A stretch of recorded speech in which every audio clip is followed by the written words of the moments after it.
I'm James Whitaker, 45 years old, and I never thought I'd become homeless right in my wife's family home. Yet there I was, my belongings piled in the hallway, as my wife Elaine calmly informed me they'd given my bedroom to her brother. Their words still echo in my mind. You can just sleep on the floor until you figure things out. I didn't argue. I nodded and quietly began planning something they never saw coming. Before everything fell apart, I was a distinguished architect in Portland, Oregon. After graduating with honors in architecture from the University of Oregon, I built a career with sustainable projects, from eco-friendly office buildings to smart residential communities. My architectural models were once displayed, and my name appeared in trade magazines. But then an economic crisis hit. The construction industry reeled. My company went bankrupt, and I lost my job. Grand plans like opening my own design firm or buying a house in Portland vanished as companies halted hiring en masse. Like many colleagues, I had to shelve my dreams, moving in with my wife's family in Eldridge, Oregon, a small town with tree-lined streets and nosy neighbors. I planned to stay just a few months, job hunting and saving money. Before diving into the story, comment where you're watching from, and don't forget to subscribe so you never miss the latest video. At first, Elaine's family, my wife, her parents Margaret and Henry, and her brother Ryan seemed welcoming. Elaine made breakfast when I went to interviews. Margaret packed my lunches, and Henry offered to review my job applications. Their two-story house wasn't grand, but cozy, with a lush backyard and walls covered in family photos. The bedroom Elaine and I were given was where I felt a piece of myself still linger. My old architectural sketches hung on the walls, next to a bookshelf filled with trade books and models of my past projects. It was a place to briefly forget my failures out there. The Elaine's house in Eldridge was a warm place, with a spacious backyard and walls adorned with family photos, from vacations to holidays. The bedroom assigned to Elaine and me was a small but meaningful space to me. Architectural sketches from my college days still hung on the walls, beside a bookshelf stacked with trade books and models of projects I'd completed. It was where I felt a bit of James Whitaker, the architect, not the unemployed man, remained. In those early months, I tried to maintain a positive routine. Mornings, I sat at my laptop, sending resumes to firms in Portland and nearby cities. Afternoons I helped with chores, cooking 3 meals a week, cleaning the bathroom on weekends, even fixing the backyard fence for Henry. I contributed $300 monthly from my dwindling savings for utilities and groceries, determined not to be a burden. Ryan, Elaine's brother, was a 30-year-old full of energy, brimming with ideas for his tech startup, an app connecting remote workers. He was my opposite. I'm cautious, a planner, while Ryan's impulsive, always talking about grand schemes. Still, we were once close. Ryan would barge into my room, sprawl on the bed, and talk about investors he hoped to meet, or ask for advice on pitching ideas. "James, you think my app can compete with the big dogs?" he asked one evening, twirling a pen. "With your confidence and a solid plan, absolutely," I replied, genuinely supportive. Those moments felt like reclaiming a part of myself after years apart due to my work in Portland. Connecting with Ryan, despite our differences, made me feel valued in the family. But signs of unfairness began to creep in, quiet like tiny cracks in a wall. One evening at a family dinner, Margaret excitedly announced Ryan had been accepted into a prestigious startup accelerator. "This will take Ryan's profile to new heights," she said, adding an extra slice of roast beef to his plate. Elaine beamed, and Henry nodded proudly. The opportunity at BrightPath Architects was the first light I saw after months of gloom. The interview went smoother than I'd hoped. Sarah, the team lead, reviewed my portfolio. Sustainable home designs and energy-efficient offices I'd spent years perfecting. "We need someone who grasps both the practicality and aesthetics of green architecture," she said, eyes lighting up. "Your portfolio shows that balance beautifully. We'll be in touch within 2 weeks." I left the office with genuine hope for the first time in months. Driving back to Eldridge, I pictured a new job, a salary to rent an apartment in Portland, maybe a workspace for my design idea. I thought of sharing the news with Elaine, hoping she'd smile like she used to when I was the husband she was proud of. That night, I prepared a special meal, Elaine's favorite beef stew with creamy mashed potatoes and fresh vegetables. I wanted to celebrate not just the interview but the feeling of inching closer to reclaiming my life. The dinner was warm. Henry opened a bottle of wine, Elaine talked about a startup workshop Ryan was attending, and Ryan enthused about his tech app. I waited until we finished the main course, then spoke up. "I had an interview with BrightPath Architects today. They were really impressed with my portfolio. Elaine nodded, but immediately turned to Ryan. So how's that workshop going, Ryan? Tell me more. Margaret and Henry shifted topics, asking Ryan about investors he'd meet. No one followed up on my interview. I swallowed my disappointment, focusing on clearing the table. That was the last normal family dinner we had. The next day, I attended a job networking event in Portland, where a contractor offered to let me shadow his projects until I landed a stable job. I returned home with renewed hope, but the house was eerily quiet. I called out, "Anyone home?" but got no response. Thinking everyone was out, I climbed the stairs to change before starting dinner. But the sight in the hallway stopped me cold. My belongings, architecture books, clothes, models of old projects, were haphazardly piled, as if someone had hurriedly tossed them out. My heart raced. I thought of a burglary, but nothing was missing, just displaced. I rushed to the bedroom door and pushed it open, my breath catching at the scene inside. The room was utterly transformed. Our double bed was replaced by Ryan's large desk. My architectural sketches on the walls were gone, swapped for tech diagrams and planning boards. The corner where my bookshelf stood was now cluttered with computer equipment and cables. The room was as if I'd never existed there. My presence "Oh, you're back," Elaine said calmly, appearing behind me with a laundry basket. "We moved your stuff out. Ryan needs the space for his startup." "Moved my stuff out?" I turned, keeping my voice steady despite rising anger. Without asking, "You were out all day, James," Elaine replied, as if that justified it. "You're busy with interviews anyway. Ryan needs this space more." Henry emerged from the master bedroom, adding, "The living room's fine for you for now. We've got that old sleeping bag from camping trip. Use it until you figure things out." Their words cut like knives, sharp and cold. Figure things out? As if I were a failure, not a victim of an economic crisis beyond my control. Ryan appeared at the door, twirling a pen, shrugging. "I need a place to work, James," he said. "You're about to get a job, right? It's just temporary." I looked at him, then at Elaine, Margaret, Henry, people I once called family. No one apologized. No one asked my opinion.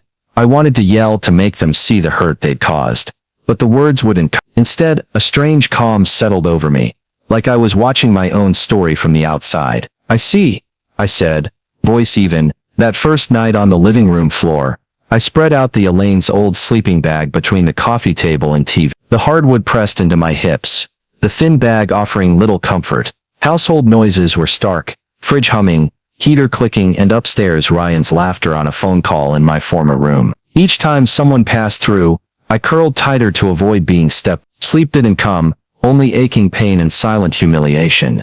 But in that silence, my plan began to take shape. I couldn't keep living like this, but arguing would only make me seem difficult, ungrateful. Instead, I chose to act quietly, with a clear goal to reclaim my dignity. The next morning I woke before dawn, my back aching, neck stiff. I quickly rolled up the sleeping bag, stashing it in the closet, so no one would see, as if my existence on the floor was something to hide. In the kitchen I saw Margaret and Henry carrying paint swatches and a measuring tape into Ryan's room, now officially his office. "We're thinking of painting the walls gray," Margaret said when she saw me, as if I'd be thrilled about my room's transformation. "Ryan says it helps him focus." I nodded, stirring my coffee mechanically, saying nothing. The hurt wasn't just losing physical space.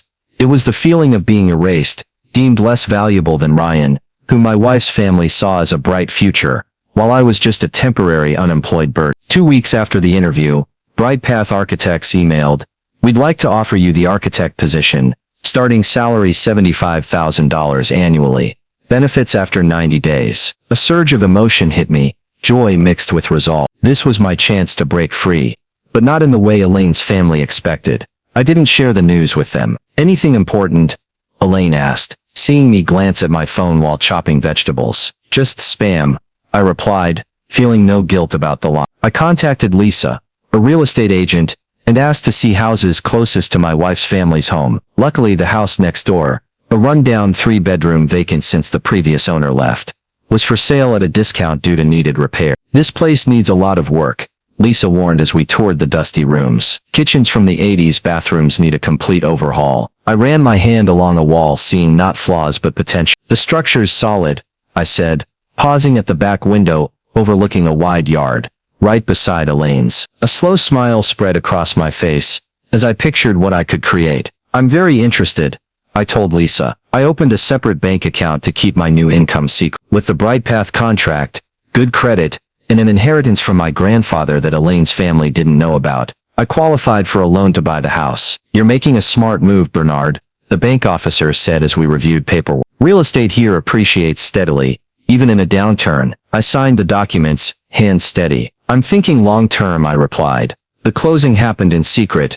I used lunch breaks to meet Lisa. And finally, when I got the keys, I officially became a homeowner, unbeknownst to Elaine's family. I started at BrightPath, where colleagues, especially Sarah, welcomed me warmly. Your attention to detail is remarkable, she commented after reviewing my first draft for a sustainable office project. Her praise was like medicine for my soul, starkly contrasting how Elaine's family treated me. After work, I slipped over to the new house to meet Miguel, a contractor Lisa recommended. Prioritize the bedroom, bathroom, and kitchen, I said during our first walkthrough. I need them functional in 6 weeks. Miguel nodded, jotting notes. What about the backyard? Any plans? Very specific ones, I replied, smiling, but focus on the house first. Each evening, I checked renovation progress, choosing hardwood floors, quartz countertops for the kitchen, and a rain shower for the bathroom. Details reflecting my architectural style. I designed everything myself, using my expertise to turn the house into a modern, sustainable space. Meanwhile, at Elaine's, I kept sleeping on the floor, cooking, cleaning, as if nothing had changed. If they noticed I was gone longer or had paint flecks on my shirt, they never asked. Their focus stayed on Ryan, his workshops, the new paint for his office. Ryan's room looks great, Elaine said one evening, as we cleared the table. I nodded, silent, but in my mind I saw my house, the place where I was building my future, brick by brick. 6 weeks passed since that first night on the living room floor at Elaine's family's house. Each night, the hardwood pressed into my hips, the thin sleeping bag barely shielding the sting of humiliation. Household noises, fridge humming, Ryan's laughter from my old room upstairs, were constant reminders I had no place here. But I didn't let myself drown in pain. Instead, I channeled it into drive. The house next door, which I'd secretly bought and renovated,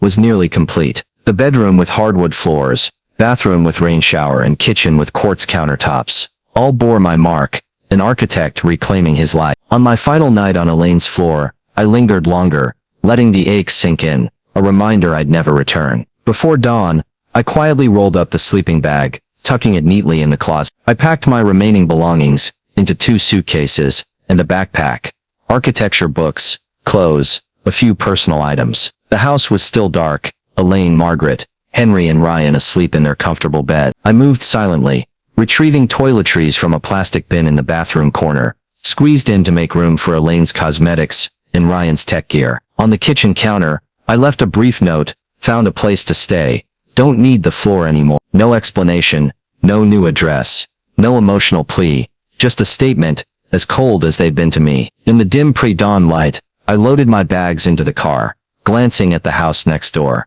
My house. From outside it looked unchanged, hiding its transformation. The reveal would come later, timed for maximum impact. I drove to BrightPath early, using the office bathroom to get ready, stowing my bags in the trunk, until evening. All day, my phone buzzed with messages I deliberately ignored. By noon I had 3 from Elaine, 2 from Henry, and surprisingly, 1 from Ryan. Where's your stuff? Call back ASAP. Where are you, James? You really moved out? Where? I silenced the ringer, focusing on perfecting a design for a sustainable office project. Colleagues noticed my unusual focus, but chalked it up to professional dedication, not personal resolve. By 2 p.m. I drove back, not to Elaine's, but to my house. Elaine, Margaret, and Henry's cars were parked next door. Perfect timing. I pulled into my driveway, leisurely taking bags from the trunk, sensing their eyes from the kitchen window, but not looking back. The key turned in the lock, the door opening with a soft click. Inside, the house embodied my vision. Modern interiors, soft light, the fresh paint smell mingling with crisp air. I set my bags down, breathing deeply, feeling the reality I'd built, through grit and secrecy. But before I could unpack, a knock came at the door. Through the peephole I saw Elaine, Margaret, and Henry on the porch, faces bewildered. I nodded, standing firm in the doorway, not inviting them in. James, Elaine said, her eyes darting past me, to the elegantly furnished living room. What's this? You bought a... Yes, I replied, voice calm. Right next door? Henry asked incredulous. When did this happen? Why? I've been at BrightPath for 6 weeks, I explained evenly. A job none of you ever asked about. A career you were too busy with Ryan's workshops to care about, while stepping over me on the floor. Their faces shifted from confusion to defensiveness. You didn't say you were hired, Elaine protested. You didn't ask. I count. For 6 weeks, not once did any of you show real interest in me. You only saw me as the guy on the floor. Henry rubbed his hair. Awkward. You could have said something instead of vanishing like this, he said. Like you told me before moving my stuff to the hallway. The question hung unanswered. Ryan appeared, slowly crossing from Elaine's yard, pausing at the steps, watching. Can we come in? Elaine asked, stepping forward as if permission was assumed. I stood firm, blocking the way.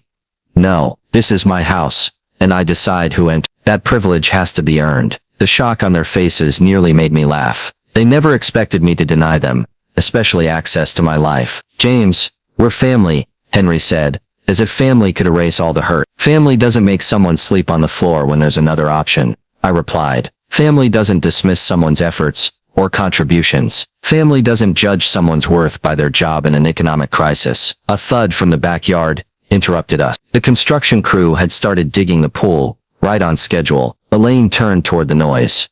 What's happening back there? Renovations, I said, deliberately vague. Already? You just moved in, Henry said. I've owned this house for 6 weeks, I correct. Today's just the day you noticed. The truth silenced them. 6 weeks of preparation happened next door, and they were too wrapped up in themselves to see. We're having family dinner tonight, Elaine said, regaining composure. You should come so we can sort this out. Thanks for the invite, but I'm busy unpacking and overseeing the crew, I declined, polite but firm.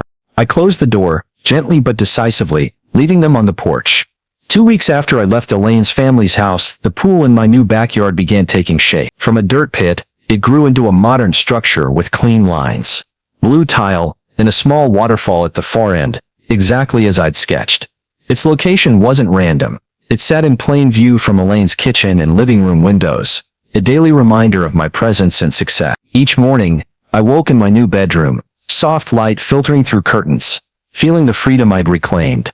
But Elaine's family kept trying to pull me back, not with sincerity, but with half-hearted attempts at reconciliation, as if they only wanted to soothe their own bruised ego. Elaine showed up at my door days after our first confrontation, holding a plate of homemade cookies. Welcome to the neighborhood, she said, her smile forced, as if I were a stranger, not her husband.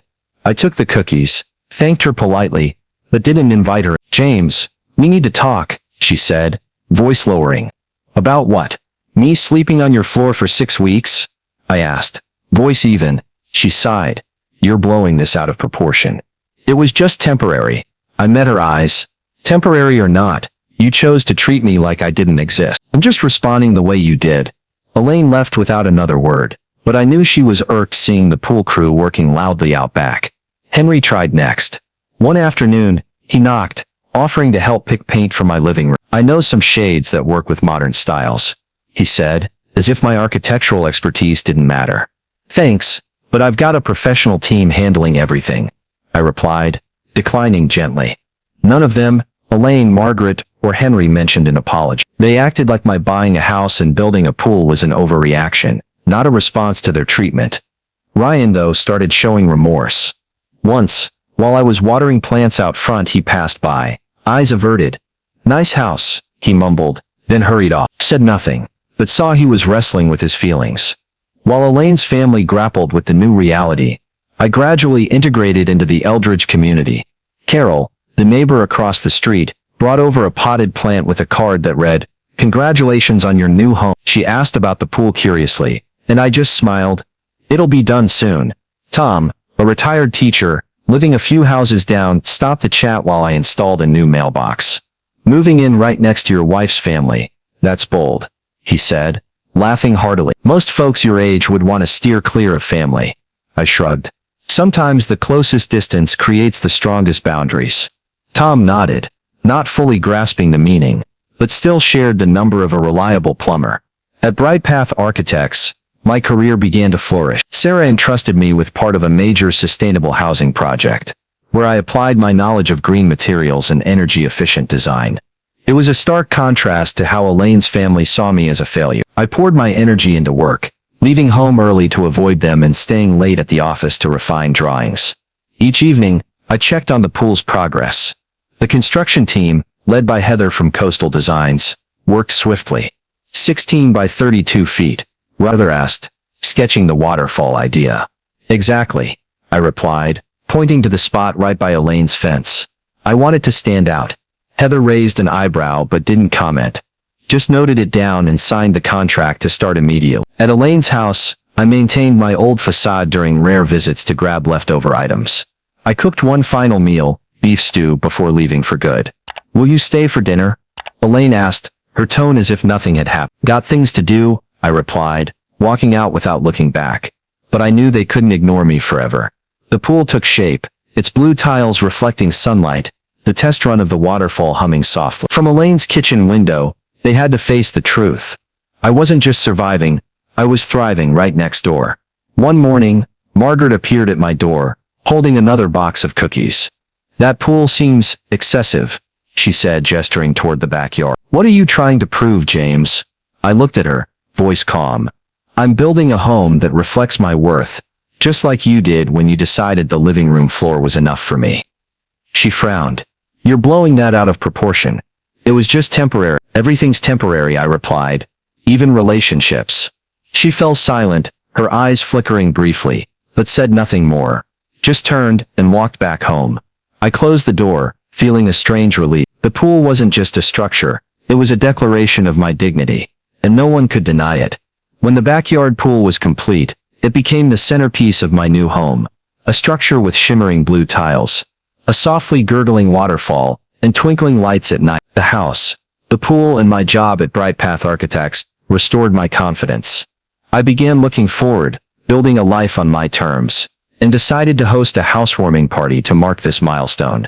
Not to boast, but to affirm my independence and welcome my new community in Eldridge, Oregon. I carefully chose the guest list, BrightPath colleagues, including Sarah, who trusted me with the major sustainable housing project. Neighbors like Carol and Tom, who greeted me with warmth, and Doris, my aunt, who always supported my architectural career since I was young. Elaine's family, Elaine, Margaret, and Henry, received no invitation. This boundary was necessary to protect my peace. The party day arrived, and I prepared meticulous. The pool sparkled in the sunlight, tables and chairs were arranged in the backyard, and I set up a drink station with cocktails and wine. In the kitchen I arranged fresh flowers and trays of snacks, cheese, fruit, and toasted bread. Standing by the window I caught my reflection. A man standing tall, confident, far from the one who rolled up a sleeping bag each morning to hide his existence. The party kicked off in the afternoon, filled with laughter and lively chat. Sarah raised a glass, announcing my promotion to lead the new housing project at BrightPath. James has a unique vision and rare dedication, she said, making me feel the worth Elaine's family once dismissed. Doris hugged me, eyes glistened. You've overcome hardship so wonderfully, she whispered. Carol, Tom, and other neighbors marveled at the pool and house design. You did all this yourself? Tom asked, pointing at the waterfall. Every detail, I replied, smiling. As dusk fell, the pool's lights cast shimmering blue patterns, the waterfall blending with soft background music. I stood alone by the pool, feeling the peace I'd fought for, but then movement at the fence caught my eye. Henry stood in Elaine's yard, watching the party from afar. Our eyes met, he waved lightly. I nodded back, neither inviting nor rebuffing, then returned to my guests. Mid-party, Ryan appeared at the door. He stood there, hands in pockets, eyes uneasy. James, he started, voice low. Can I talk to you for a sec? I led him to the front yard, away from the party's noise. I treated you badly, Ryan said bluntly. No sugarcoating. I let Mom, Dad, and Elaine dismiss you, and I even joined in with my friends. I was wrong, and I'm truly sorry. His candor caught me off guard. Ryan's apology was sincere, unlike the half-hearted efforts of Elaine, Margaret, and Henry. I thought for a moment. He was young, still shaping his values, and this remorse showed he wanted to change. Thanks for saying that, I replied. We can start over, but it'll take time. Ryan nodded, eyes relieved. Thanks, man. Your house. It's awesome. You're kind of a badass. I laughed, feeling a connection with him for the first time in months. Grab coffee with me next week, I said, one step at a time. As guests left, I stood by the pool, watching the waters glow. The party wasn't just an event, it was a milestone in my journey from the living room floor to this home. I no longer needed validation from Elaine, Margaret, or Henry. Ryan with his genuine apology was an exception, but I knew the road ahead would require clear boundaries. I'd changed, not just materially, but in spirit. The man who slept on the floor now stood here, confident in his worth, ready for what's. A year after buying the house next to Elaine's family's, I stood in my backyard, gazing at the pool sparkling under Eldridge, Oregon's sunlight. The small waterfall burbled, blue tiles reflected light, and the flower beds I'd planted bloomed vibrantly. Looking back, this journey wasn't easy. When Elaine, Margaret, and Henry pushed me to sleep on the floor to give Ryan the room, I felt erased from my own family. Their words, "Just sleep on the floor until you figure things out," weren't just unfair. They declared I wasn't worthy of basic respect. But that hurt drove me to act. My job at BrightPath Architects, leading sustainable housing projects, brought not just income but respect from colleagues like Sarah. The house, pool, and career weren't about revenge. They were about healing myself. My relationship with Elaine remained strained. We started talking frankly about our marriage's future, but I wasn't ready to forgive while she hadn't owned her mistakes. I no longer resented her. I just learned to prioritize myself over relationships that didn't respect me. My career at BrightPath soared. I was tasked with leading a major sustainable residential project, and a local magazine wrote about my contributions. My house drew neighbors' attention, and I agreed to let a charity host a home tour. The pool, finished by summer, became the neighborhood's envy with its modern design and energy-efficient heating. I began contributing to the Eldridge community, hosting free design workshops for neighbors on choosing green materials and arranging living spaces. Carol, Tom, and others joined eagerly, bringing coffee and pastries to thank me. "You're making this neighborhood more exciting," Carol said, laughing. As night fell, I walked through the house, turning off lights, reflecting on my journey. The pain was once real, but it transformed. From the humiliation on the floor, I built a life on my terms, with hard-earned lessons. Self-worth comes from within. Dignity isn't negotiable. Actions speak louder than apologies. And boundaries aren't selfish. They're essential. James Whitaker's story and my wife and her family told me to sleep on the floor. So I secretly bought the house next door and built a pool.